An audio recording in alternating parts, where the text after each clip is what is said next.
Bonjour à tous. Voici une capsule de formation sur la gestion des interventions médicales générant des arrêts au sol, ce qu'on appelle les IMGA. Lors de ces interventions à l'usager en période de pandémie à la COVID-19, il est nécessaire d'appliquer des mesures de protection pour les travailleurs selon l'intervention faite à l'usager. Nous allons voir précisément la bonne protection à appliquer selon les soins qui sont faits à l'usager.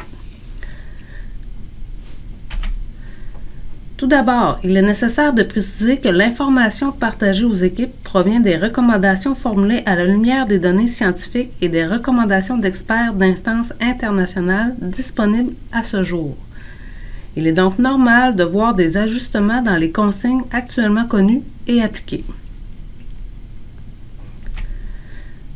Voici ce qu'est les IMGA, donc intervention médicale générant des arrêts au sol. Ce type d'intervention manipule de façon artificielle les voies respiratoires et les sécrétions qu'elles contiennent. Si une infection est présente dans les voies respiratoires, l'intervention aurait pour effet de déloger ces sécrétions et d'augmenter considérablement les arrêts au sol générés. Dans le contexte des coronavirus et en particulier de la COVID-19, l'épidémiologie de l'infection a démontré qu'elle n'est pas aéroportée. Selon les données cliniques comparant l'usage des masques N95 et des masques de procédure dans le cadre des soins apportés aux patients atteints d'infections respiratoires aiguës, les pratiques de base et les précautions contre la transmission par gouttelette s'avèrent suffisantes pour prendre soin des usagers qui toussent ou éternuent. Voici quelques principes concernant les IMGA. Il est clairement établi par tous les organismes de santé publique que la transmission se fait largement par gouttelette contact, habituellement dans un contexte de proximité 2 mètres et de durée prolongée 10-15 minutes. La transmission par voie aérienne est présumée seulement lors de procédures générant des arrêts au sol. Ceci suggère donc que le virus causant la COVID-19 ne se transmet pas par voie aérienne lors de circonstances de soins usuelles. Ni la toux, ni les éternuements, ni les procédures qui les provoquent ne justifient en soi qu'une intervention soit considérée comme une IMGA. Lors de la toux, par exemple, ce sont en fait des gouttelettes qui sont projetées et donc une gouttelette est trop pesante pour rester en suspens dans l'air. Aussi, dans sa revue récente sur l'utilisation des masques dans le contexte de la COVID-19, l'Organisation mondiale de la santé réitère sa position sur l'utilisation des masques N95 et ne les recommande que dans les circonstances où les usagers qui sont atteints subissent une IMGA. Une classification des IMGA a été effectuée. Cette classification est basée sur la recension des données probantes et aussi sur une évaluation faite par l'Université Laval. Voici donc la classification des IMGA. Il y a les IMGA à risque reconnu, comme l'intubation et l'extubation. Il y a les IMGA à risque possible, comme par exemple la ventilation non évasive, qui inclut le BiPAP, le CPAP.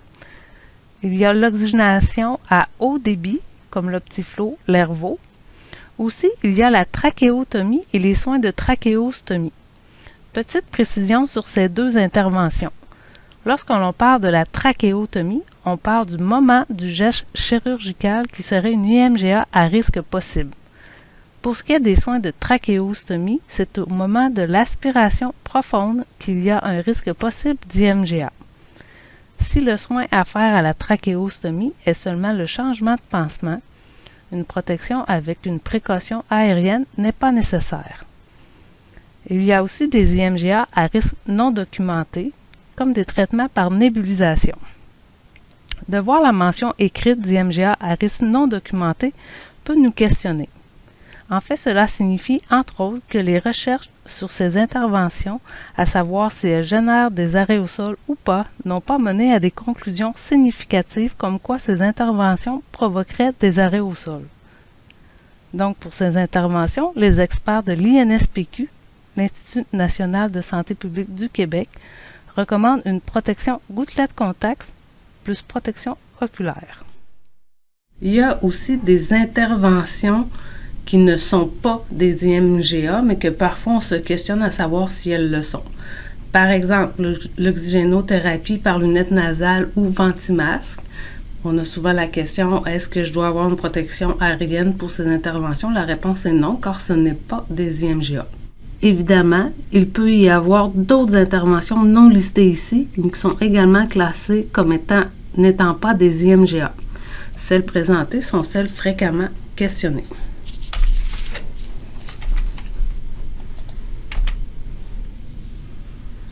Voici l'équipement de protection nécessaire lors d'une IMGA. On voit qu'habituellement, on est en précaution gouttelette contact plus protection oculaire. C'est la fiche verte qui est à l'entrée de l'isolement. Lorsqu'on aura une intervention générant des arrêts au sol, il faudra rehausser avec des précautions additionnelles vers la précaution aérienne contact renforcée. Voici certaines particularités à appliquer lors ou suite à une IMGA. Idéalement, ça doit être fait dans une chambre ou une pièce à pression négative. La chambre à pression négative a pour but d'empêcher les arrêts au sol d'aller vers l'extérieur de la pièce. Elle n'amène pas une protection supplémentaire aux travailleurs qui se trouvent dans la pièce. Lors de l'IMGA, il faut limiter le nombre de personnes présentes dans la pièce.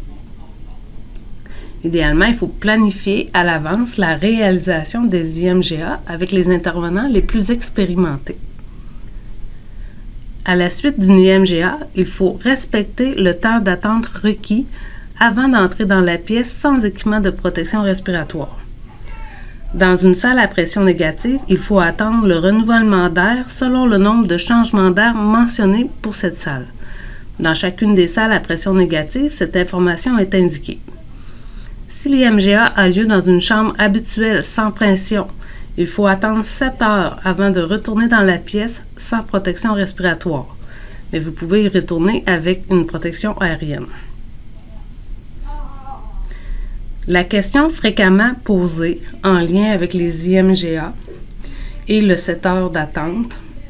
Dans le fond, que dois-je faire en situation d'arrêt cardio-respiratoire et qu'il y a une intubation en situation d'urgence dans une salle à air ouverte, comme par exemple une salle d'attente?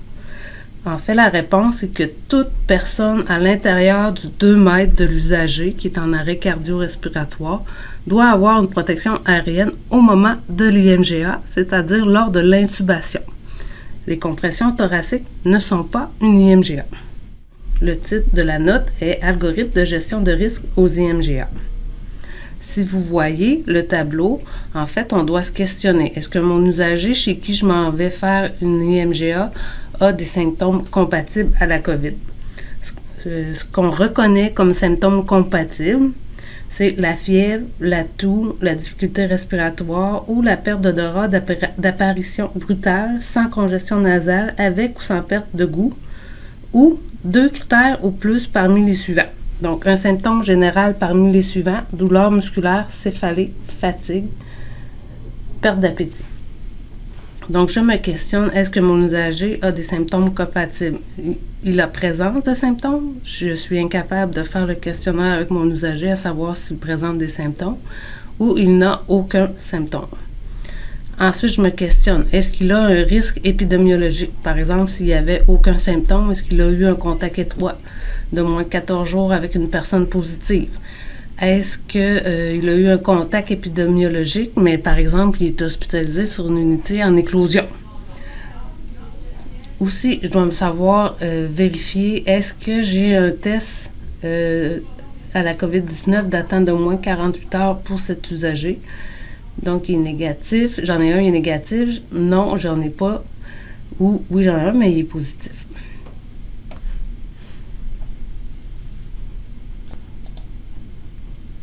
Une fois que j'ai trouvé dans le tableau mon usager chez qui je vais faire une IMGA, une fois que j'ai trouvé le niveau de précaution que je dois appliquer avec lui, je peux aller voir dans l'autre tableau l'IMGA et appliquer la protection, la précaution recommandée.